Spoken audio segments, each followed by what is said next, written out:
let's talk turkey. So I love turkey.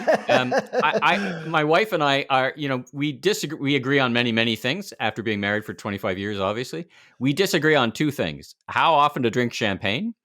I think every day, and she likes to reserve it for special occasions. You would drink champagne every day? I would drink it every day. I would have a glass of champagne every day. What's special about that? Well, every day with my wife's a special occasion, right? Whatever.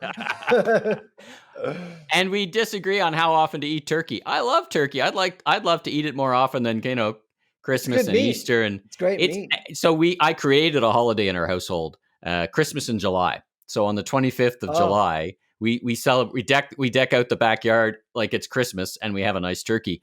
Where am I going with this? Why am I telling you this? I thought you were going to say Festivus for the rest of us, but that's for another show. It starts with the airing of the grievances, which I think we get to a little bit later in this episode. But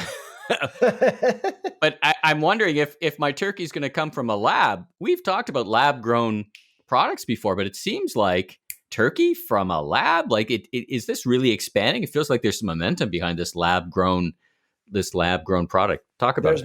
There's momentum and cash. Yeah, a lot of non-ag investors are looking at lab-grown whatever, essentially because, I mean, the carbon footprint argument is very strong. There's no blood. You basically extract stem cells from a healthy animal, no pain,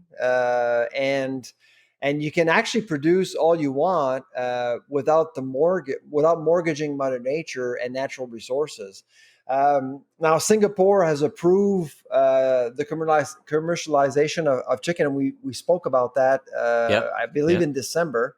We are expecting more. I'm expecting that lab-grown meat will be commercialized legally in the United States by the end of 2022.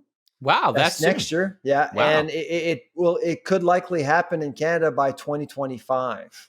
Wow. The reason why it may be a little bit slower in Canada, other than the politics, of course, is the fact that there's plenty of land here. There's no rush. I mean, we have farms, and unlike Singapore, right? You made that point in Singapore.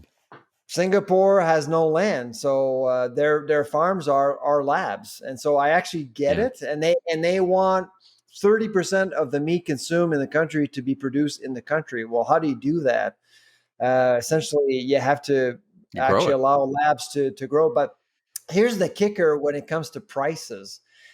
Back in 2013, when that one guy ate this lab-grown meat, it was a steak of about 140 grams. The cost to produce that piece of meat was well over 285,000 euros. Okay, to produce that same piece of meat today would cost you about $5 US. Wow. So I don't think people have actually realized how things have shifted so much. No, not at all. And so when you think about affordability, and we've been talking about food prices a lot, and we're going to be seeing in plant-based, by the way, I suspect by next year, most plant-based products will be cheaper than the actual real animal protein stuff. Yeah, pricing's been all over the map in the price in the plant-based stuff, right? We've talked about that as well. I would say this fall, we're expecting many new products to enter the Canadian market. That's going to put some pressure on, products like Beyond Meat and everything else, and prices will drop. Lab-grown stuff will come in a little bit later, but I do expect, people concerned about animal welfare, people concerned about the environment. The case is pretty strong. That's why investors are really parking a lot of money. We actually are expecting, based on a Polaris report that I read recently, we are expecting the lab-grown sector at wholesale to be worth about $400 million US by 2025. So it's kind of exciting. And of course, nobody really knows how it tastes. I certainly don't know, but the texture should be the same. You can do, if you think about how powerful that concept can be, like think about people who are anemic, people who are diabetic. You can basically design your own piece Mm. a food for your own personal Wow. physiological needs. It's incredible when you think about it.